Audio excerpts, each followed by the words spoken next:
Fala galera, tudo bem com vocês? Professor Jonathan do canal Química do John. Muito obrigado galera por estarem aqui comigo neste momento tão maravilhoso. E olha só, hoje nós vamos continuar o tema cálculo estequiométrico, tá? Na aula passada, que vai aparecer o card aqui em cima, nós vimos a parte teórica, né? Ali eu apliquei dentro da perspectiva de proporção, né? Para desmistificar aquela ideia que cálculo estequiométrico é impossível, né? E agora nós vamos, nessa parte 2, resolver alguns exercícios ainda dos casos comuns, beleza? Então se você já gostou da aula anterior, né? Já se inscreva no canal para você receber as notificações das próximas aulas, tá? Porque eu quero muito te ajudar até a gente chegar a essa aprovação, beleza? Ótimo, então olha só, vai aparecer agora para vocês, olha aí para você ver, a primeira questão de hoje, né? Ela fala assim, ó, calcule a massa de óxido cúprico obtida a partir de 127 gramas de cobre metálico. Aí ele te deu as massas atômicas, volta para mim. Uou! É o seguinte, percebe a reação presente aí? Ela pode ser fornecida ou não. Vamos imaginar que ela veio no exercício, né? É essa aqui, ó. Eu quero formar o óxido cúprico, né? A partir do cobre reagindo com oxigênio. Então a primeira coisa, se a reação já veio montada, vamos lembrar, a segunda coisa que você tem que fazer é o quê?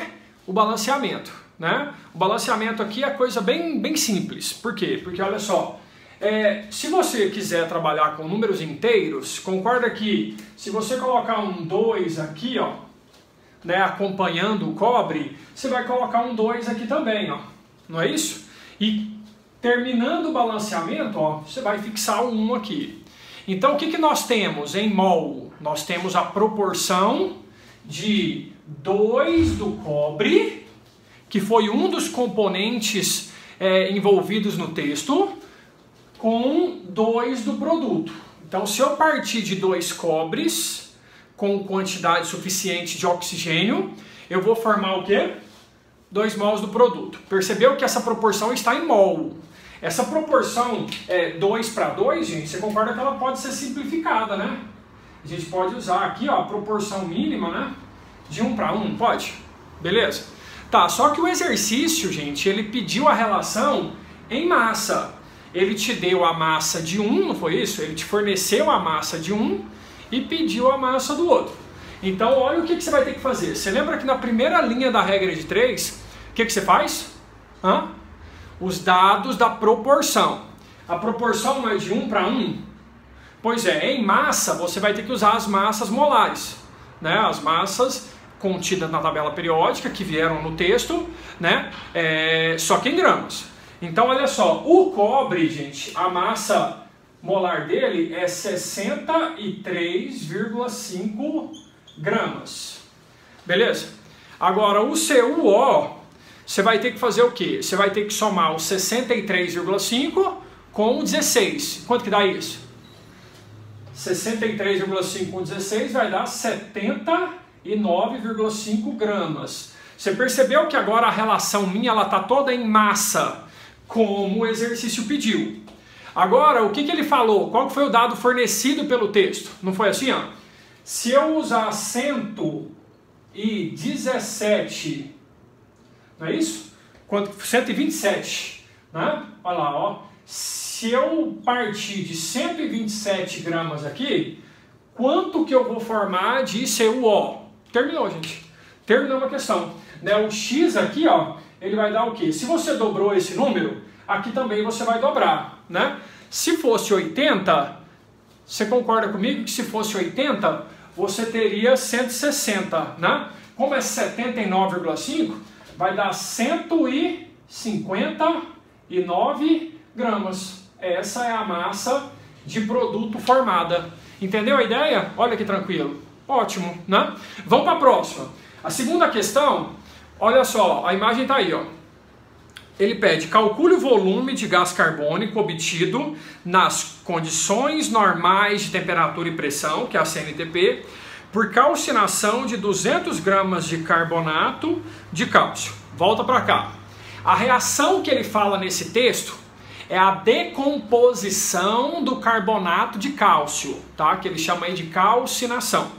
Então, o carbonato de cálcio, que é o que a gente nomeia comercialmente como calcário, né? O calcário ele vai sofrer uma decomposição, ou seja, a partir dele vai gerar duas outras substâncias, vai formar a cal viva, né? Ou cal virgem, e vai formar o gás carbônico. Beleza, então a primeira coisa, balancear. Você percebe que nesse caso aqui, ó, a equação já está balanceada, não está? Porque se eu colocar 1 aqui, ó, aqui eu vou colocar 1 e aqui eu vou colocar 1. Então o balanceamento é de 1 para 1 para 1. Então, 1 mol de carbonato de cálcio, meu povo, 1 mol de carbonato de cálcio vai formar o quê? 1 mol de CO2. Entendeu o lance? Tudo bem aí? Ótimo. Só que esse exercício, ele está usando uma relação de massa com volume, né? Percebeu? Ó?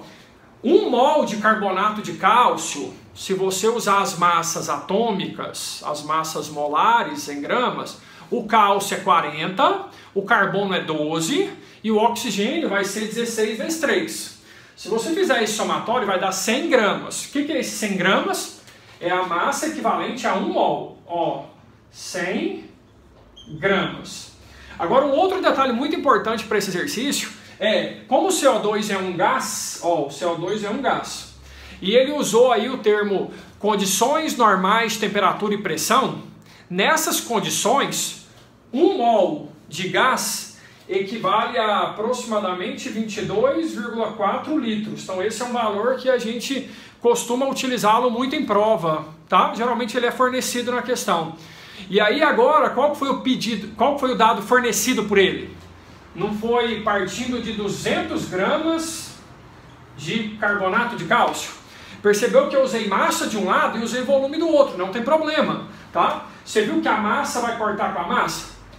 E como você dobrou esse número aqui também vai ser dobrado, né? Então esse seu X aqui, ó, o dobro de 22,4, o que você vai ter? Você vai ter o X valendo 44,8 litros. Essa é a resposta do nosso exercício. Olha que lindo. Vamos para a próxima. Olha essa aqui. Olha o texto aí para vocês. O que ele fala aí? Ele fala aqui: quantos mols de ácido clorídrico são necessários para produzir 117 gramas de cloreto de sódio? Volta para cá. Você viu que essa é uma reação de neutralização, né? Aqui, ó, o ácido clorídrico com o hidróxido de sódio, aí é uma reação de dupla troca, vai formar sal e água, ácido mais base dá sal e água, certo? E aí, o que acontece aqui, ó? Primeira coisa, fazer o balanceamento, né? Percebe que aqui também, ó, a proporção vai ser de 1 para 1 para 1 para 1. Aqui, pelo texto do exercício, eu percebi que a relação é massa-mol, né? A proporção entre o ácido e o sal, você conseguiu ver aqui, ó, que é de 1, né? Vamos fazer aqui em vermelho, ó. A proporção entre os dois é de 1 para 1, né? Só que, enquanto o ácido, olha só no exercício, volta lá para você ver, quantos mols de ácido clorídrico são necessários para reagir com 117 gramas de cloreto de sódio? Então você percebeu que o ácido é para você mantê-lo em mol mesmo, ó. Olha lá. Só que o cloreto de sódio é para você utilizá-lo em gramas, né? O Na é 23 e o cloro é 35,5. Então aqui, ó, vai dar 58,5 gramas. Aí o que ele perguntou no texto? Ele quer saber quantos mols de ácido são necessários para produzir 117 gramas de cloreto de sódio. Concorda que massa corta com massa, grama com grama, desgrama. Ó, desgrama, beleza?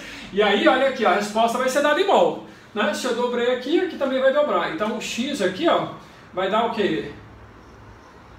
2 mols. Né? São necessários 2 mols de HCl para formar 117 gramas de NaCl. Eu parto do HCl e formo o NaCl. Ok? Próximo. Agora, olha o texto. O texto fala assim, ó, quantas moléculas de gás carbônico podem ser obtidas pela queima completa de 6 gramas de carbono puro? Volta para cá.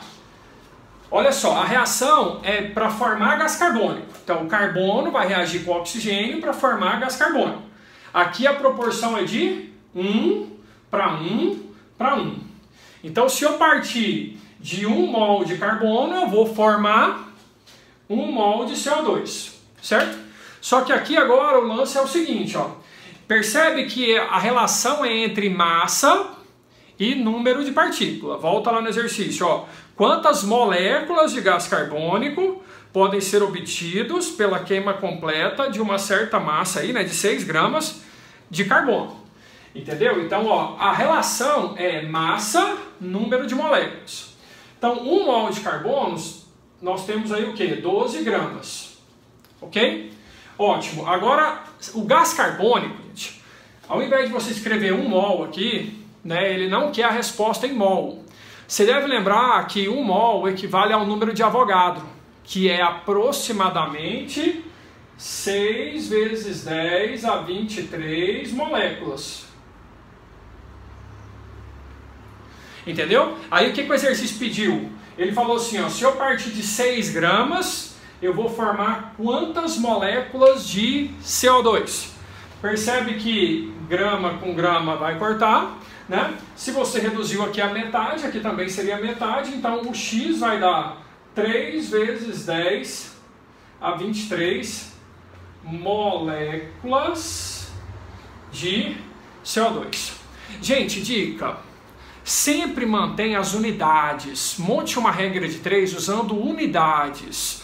Corte as unidades coincidentes, entendeu? Não faz aquele negócio só numérico, não, porque você fica perdido, tá? Regra de 3 é fácil. Sabendo montá-la, as coisas fluem. Valeu? Então, na aula anterior e nessa aula, né, essa reunião das duas, você fecha os casos comuns de cálculo estequiométrico. Beleza? Espero muito ter ajudado vocês. Não se esqueça de inscrever no canal, curtir essa maravilhosa aula, tá? E conte comigo sempre. Valeu, valeu. Tchau!